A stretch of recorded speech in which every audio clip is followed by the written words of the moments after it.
And we're back with some more Dyson Sphere Program. And I've done a little bit of work in the background, just expanding out our productive capacity. Right now, we are launching quite a few rockets. We're up to an average launch rate of 990 per minute, but we're only producing 940.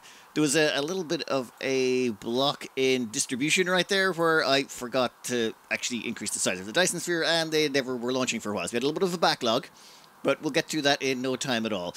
But yes, in the last hour or so, we're averaging about 990 launches and producing about 900. We should really iron out some of the kinks in that production chain. You know what? Doesn't matter. It's fine. We can increase that if we absolutely positively have to. At the same time, I think we need more solar cells. Over here, we are producing and consuming critical photons at a pretty ridiculous rate right about now. Yeah, our power consumption rates have gone up. We've definitely got more than enough critical photons coming in. I just checked that one, because that's what powers our whole economy and everything, and we definitely have lots of spare ones. I just think I didn't have ships in some of the transport towers. All good, all good. We got plenty antimatter fuel rods coming in. Everything's going solidly. This is what the Dyson Sphere currently looks like as it's building. And I think the next step is going to be, like, basically I just expanded out all the infrastructure we've been currently putting down. We will need to put down some solar cell production, though. We're currently relying on some old stuff and some of the changes I made in the background. Over here is Cabaliciad? Whatever. It's now called Trashed Cabaliciad.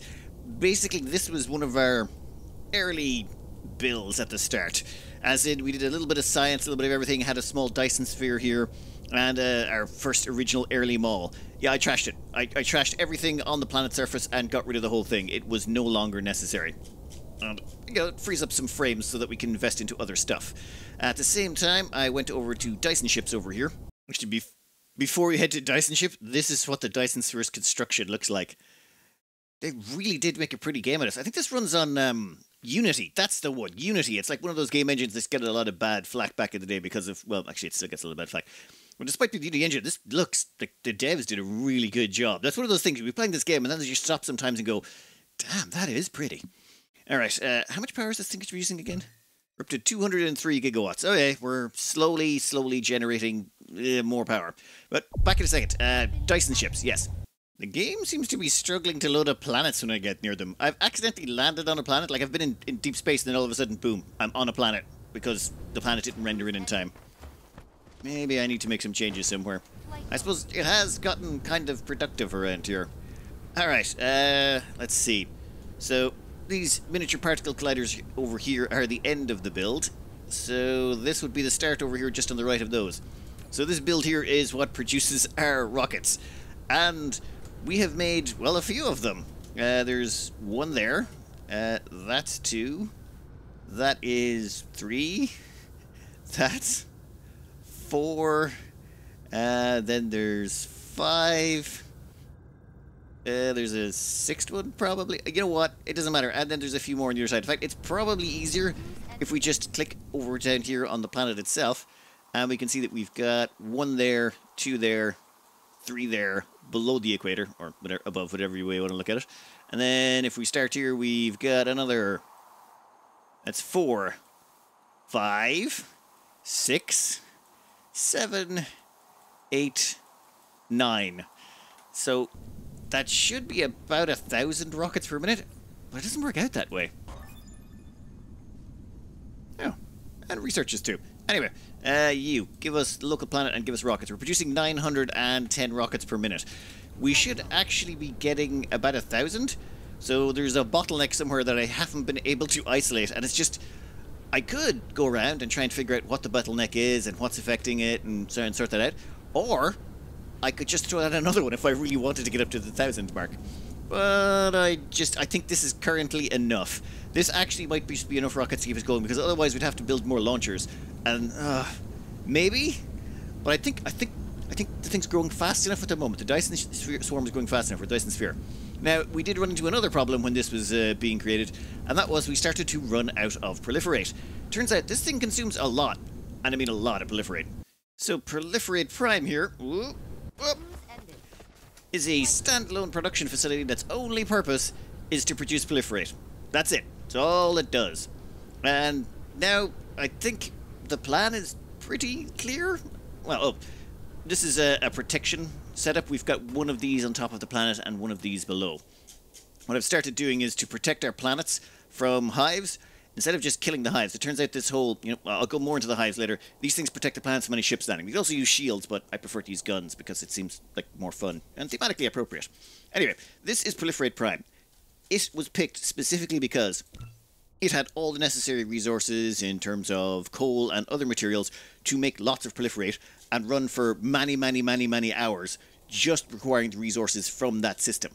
And then all of that Proliferate is exported to the necessary star systems. The two main star systems we're going to be dealing with is one is Dyson ships over here. Dyson ships, it had all the necessary resources in it to produce the ships for the Dyson Sphere. So this thing's only purpose is to produce the rocket ships, and what it imports is, well, Proliferate and power.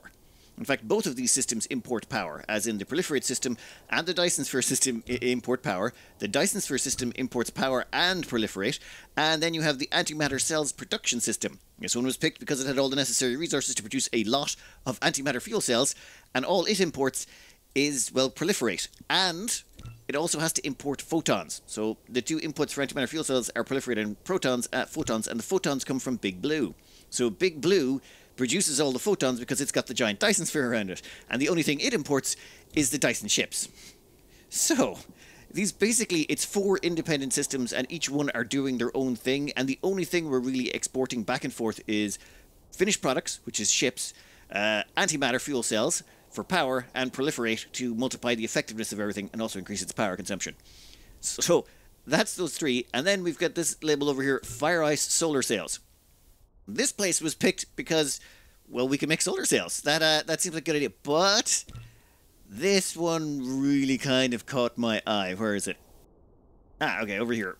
Quick. Zoom in. Right, so this guy is trying to land on this planet. It has a turret ring on the top and on the bottom. So as he and they're gone. Basically, they got that close to the planet and got blown to pieces. I'm pretty sure they were in range of the top one. Yeah, depending on that planet's tilt. In fact, they were probably in range of the top and the bottom one, and they are very dead. So that's how we protect our planets from ships landing. We don't actually stop you can put down shields and prevent them from being an attempt to land, but I prefer to let them try and land and then just blast them out of the sky. It's more fun that way. That means if a seed shows up, you don't have to care so much. Now, where was I? I was looking for a neutron star around here somewhere that I've probably named already and then forgotten, because there was a lot of stuff going on over the weekend.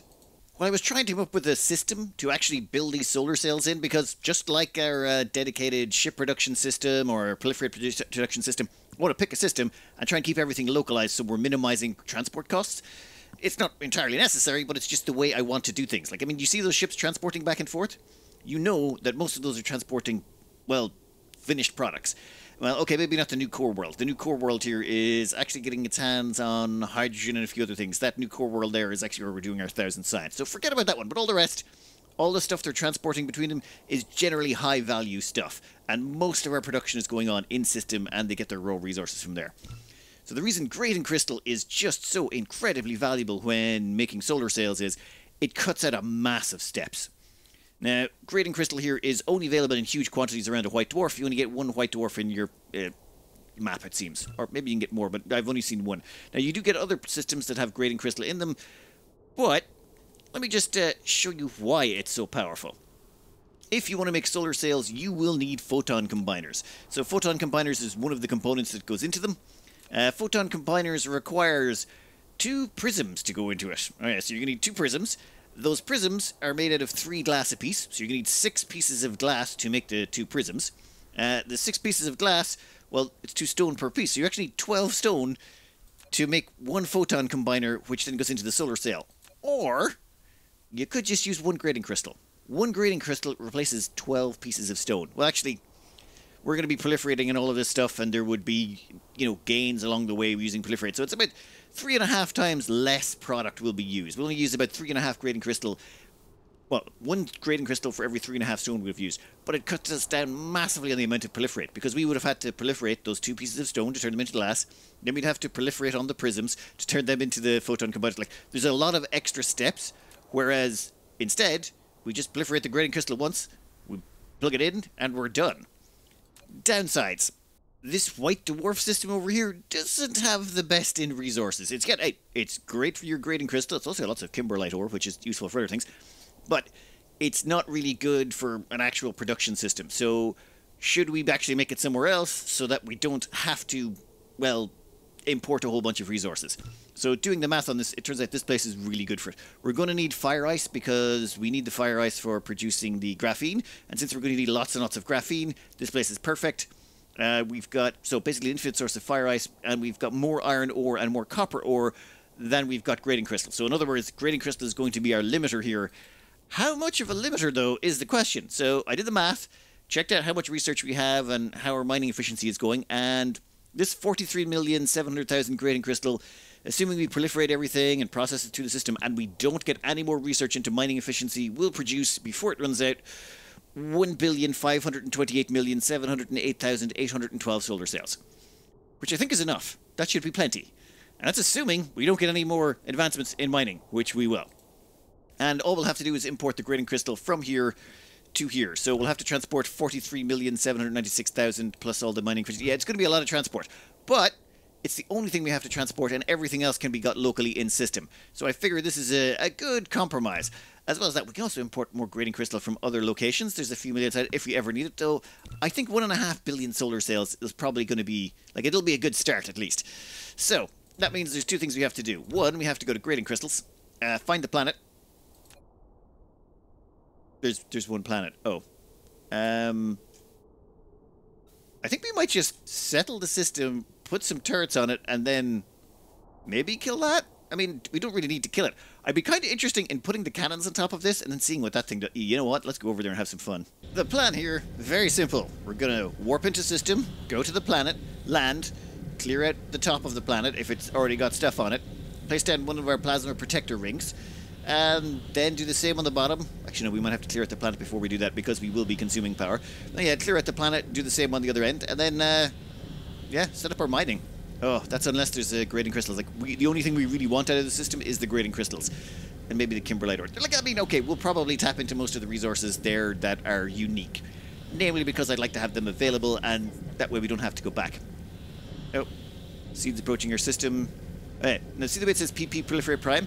That means I've put plasma protectors on top of both ends. I started naming them, like, I'd put a P on the planet if I only put a plasma protector on top. But then, after doing the plasma protectors on top, I realized they could still land. You need to put them on both sides.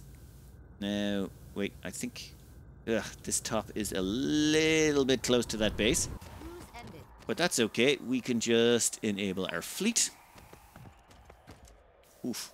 Yeah, that is really close. We're going to have to kill this place, aren't we? Well, in that case, let's do this the easy way. You can launch. You can launch. Oh, yep, there. I think we've got a few of them.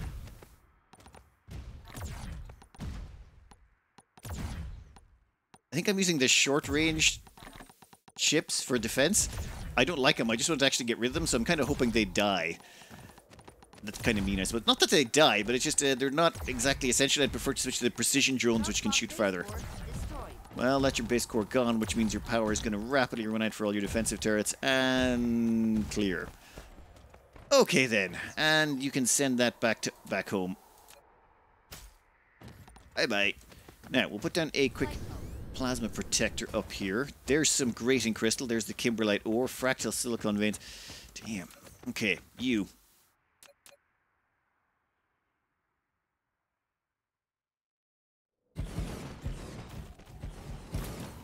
This place is just going to pull down the regular antimatter fuel rods. It's going to pull down some plasma capsules. And then it will begin blasting everything in range. Oh, which reminds me, I should probably go take care of that base too. The moment we start drawing power, we're going to start aggroing all the mobs that are on the planet.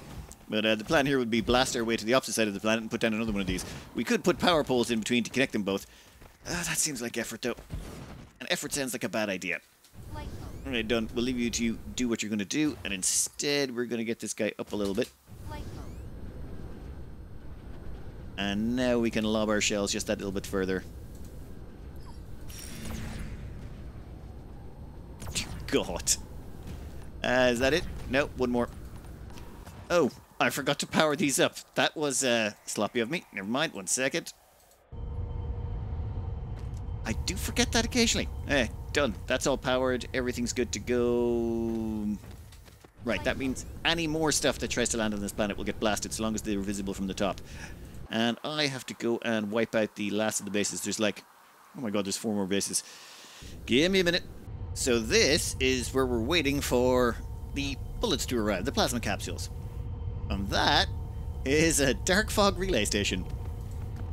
I think we're just going to wait until the plasma capsules arrive and then see what happens to the relay station. It should be short, swift, and to the point. Oh, and for no reason, I have a second tower built into this design that I keep having to remember to delete, and I should really just update the blueprint. But I never update the blueprint. I don't know why, but I had that one in there so that you could put in multiple towers to take care of some. Oh, and I think, is that the bullets? Or is that the power? No, that's the power, never mind. Ah, here's the bullets. Excellent. And then the bullets should start to flow, which means the ammunition should start to... That was not the bullets. What the hell was that then? Oh, that must have been the space warpers. Yeah, we put space warpers in all of these so that they can go and summon all the stuff they want. Oh, cool. You're going to land on Grating Crystal 1? But this is Grating Crystal 1. Oh. Damn it. I want to watch.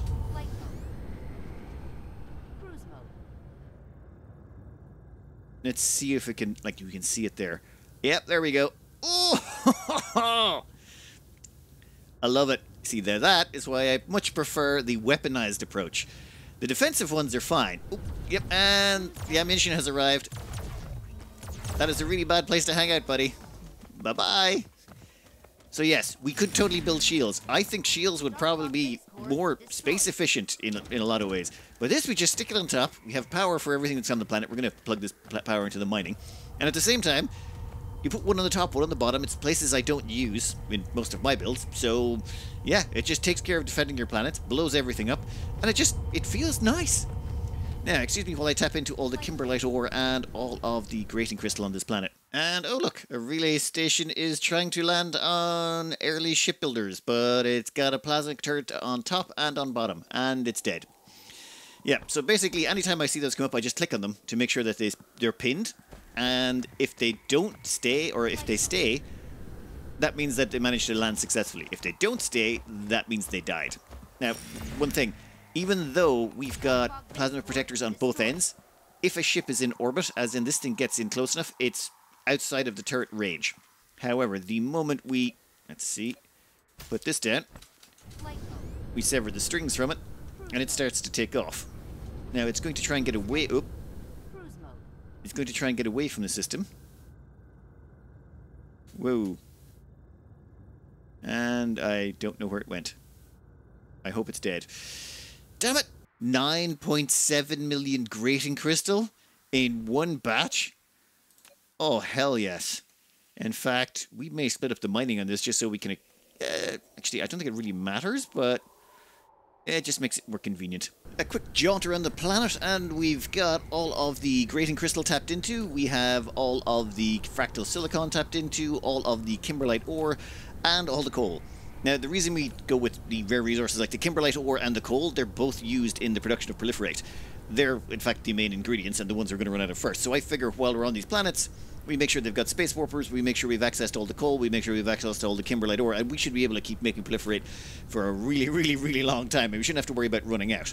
And as for the fractal silicon, that is actually pretty useful as well, so we might as well tap into it, and the grating crystal, obviously. In fact, let's put down a second grating crystal tower. We're going to be taking all of this off the planet, so having a second one set up might not be a bad idea. And you can power that there. And the moment that's powered up, you know what, we can double the charge settings on these. Make it about 150. Double isn't quite the right word then, is it? 150 megawatts, that should charge it pretty quick, and that just means if there is high demand in this, and there probably will be later, those ships can keep up with it. They are going to have to warp. In fact, go nuts. Why not? There shouldn't be that much power draw. Let me double check here. We have 6 antimatter reactors. They should be able to keep up with this. Alright, and in that case, how are you? Are you full already? Yep. I'll just have a quick pop-up, and we're going to wipe out this hive. In fact, is that hive rotating for us or away from us? If that's rotating for us, I'd almost kind of like to draw the ships back to the planet so the planet could have a shot at killing them. I don't think that's going to be possible, though. Fight night. Ooh, that's a lot of ships.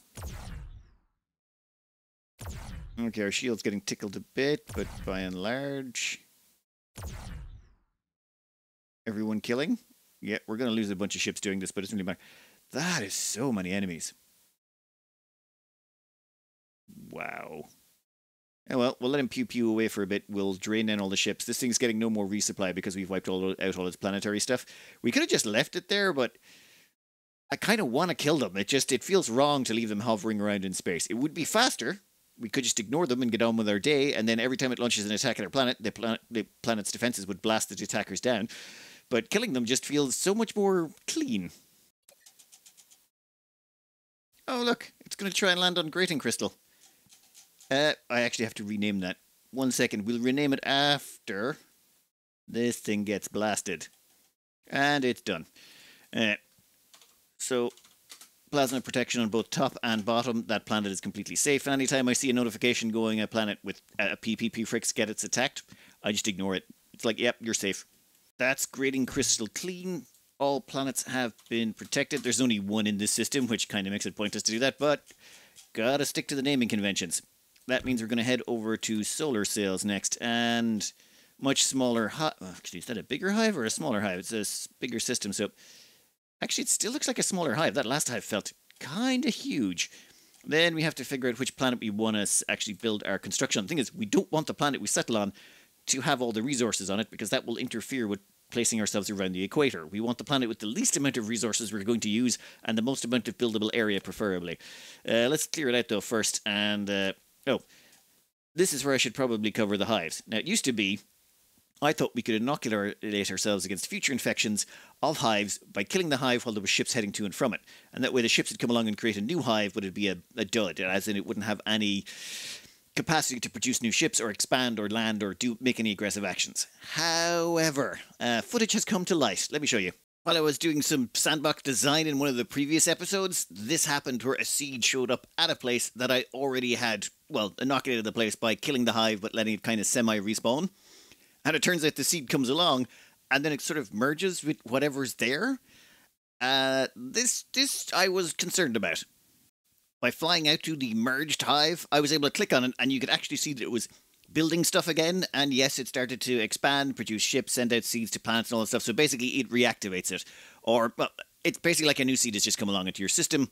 Leaving the dead hives there does not protect you in any way, shape or form.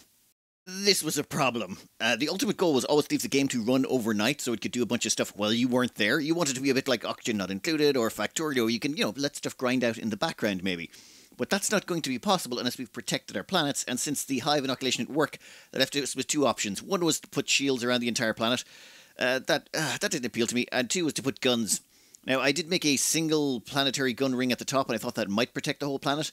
That's why that planet there had a P on it, a single P, but the hive successfully managed to land. After that, I started double layering the planets, and once I double layered them, there was no successful landings after that. So far, I'm going to have to let that run for a while to make sure that the double turret rings. We might also get a few planets and protect them with shields, like especially the disco ball one. Yeah, that one's going to need to have some shields on it because it's just too much space would be taken up by the guns on the top of the map. This last landing here makes me a little bit nervous. It almost made it to the surface there, so I don't know what happened. I'll keep an eye on it, but assuming no landings happened, I'll be quite happy. After spending far too long clearing out the area and then going to get some supplies and getting distracted because there was a bottleneck somewhere, but we've cleared out this whole area. Everywhere has been perfected, or protected, I should say, and we are building our little construction facility for solar sails on this planet. Namely because our big limiting bottleneck is actually the Grating Crystal, which is coming from another system. The Grating Crystal from over there. The second biggest bottleneck is going to be the fire ice. The fire ice we're literally getting from the gas giant orbiting this planet. After that comes, I think it's iron and then copper. And we just need, 40 million iron or something like that maximum. And say this planet here has all the iron we're going to need. So we don't care if we pave over this entire planet and we don't use any of the resources from it. As long as we have about 20 million copper, and this one's got 50. Yeah, we're covered. We are so covered. And I'm going to try and build it on the live save. Instead of going into sandbox mode, I'm actually just going to brute force this in a normal mode and test it. Yeah, I know it's stupid, but I think I've got this down well enough now that I can do this in a live. This is my attempt at just sort of building something without doing too much work in the background. Right, dope. I did have to go find some bottlenecks and stuff.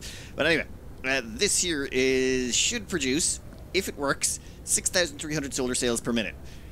If it works, that is. I haven't actually turned this on or tested this in any way, shape, or form, and I gotta go around and throw down some mines. Yeah, I gotta throw down some mines in this system, but this should be ready to go. What are we looking at? Power drain. Yeah, we'll be managed, probably. Looking at this gas giant, we get 2,608 fire ice per minute. I think that will be sufficient for our needs. One of these should actually provide enough to keep one of the builds going, but we've stuck down 40. I mean, we might need the fire ice at a later date. Also, you cannot blueprint on these things. You can't actually create a blueprint. So, if we go, hey, we would like to make a blueprint, it won't let us. Control C, nope. Supposedly you could at one point, but now you can't, so you have to go around and manually place all of these, which is annoying, but not... it's mildly time-consuming. Mines have been set up across all the planets. We have iron, we have copper, fire ice, of course, and the grading crystal is coming in from, well, far afield. So let's just turn them all on. Now, I'm pretty sure I've messed something up here. There's gotta be. You can't build something this complex without, you know, wiring something in the wrong way or putting a belt going the wrong direction. What's going to happen here, though, is we do have a waste product, and that will be the hydrogen. So the fire ice, of course, produces the graphene, which we need with the hydrogen as a waste product. I'm going to pump it through this logistics station, and that way it can be a supply. It'll be on our network to supply, but we're also going to have it dump out the end to get, well, burned in power generators. And if we balance the power correctly, we might be able to make it so this stuff gets burned off. In theory. We'll find out soon enough. Alright, one resource is in, that's the fire ice. The grating crystal has already been put through, but that requires green. Don't have to worry about that. Graphene is being processed. So the graphene is coming down through here, and did I hook up the last ones? Should there be graphene in the... Nope, nope. Yeah, that's fine-ish. What else are we waiting on? Iron and copper. Yeah, so iron and copper come through here, and they're just going to go into the regular smelters, well, smelted as normal, and then that immediately gets bent back around, like it comes all the way, the iron and copper comes down here, the outputs come out this side, then curve all the way back around and come back this way. Well, one of them comes back this way, the iron comes back this way, to get fed back into the green circuits, and the copper goes the other, well, comes back around as well, and both of them have to get proliferated, so they go back up to get proliferated on and then come back down. Trying to get the proliferate everywhere, well, I find was pointless. Just move everything up to the front and then rotate it back around again. And where is the iron and copper? Oh, yep. There it is. There's a whole swarm of them coming in right now. Perfect! Alright, so iron and copper are moving. How is the green circuits doing? Yeah, we've got proliferated iron and copper. We've got proliferated copper ore, proliferated iron ore. Fire ice has been proliferated on, and it is already jammed up in the system. Excellent. So, that leaves these guys, the photon combiners. They're getting their grading crystal. They're getting their green circuit boards. Does that go all the way to the end, is the question. And... whoop. No green circuits all the way to the end yet. Well, it's going to take a little time for that thing to warm up, I suppose. Alright, we'll come back to that in a second. Alright, over here, we actually have some more photon combiners. They're already done up. And then here we've got your solar cells. The top two I actually have to finish off, I've just realized. But these ones down here, they seem to be working. Excellent. These guys are still a bit short of resources, but hey, we just turned it on. And this side here... yeah, both of those are working, still needs to fill out. Okay, that's disturbing. I was expecting it to be a lot worse. Hydrogen is maybe backing up on the system, we'll find out in a bit. And power drain-wise, that's actually about perfect.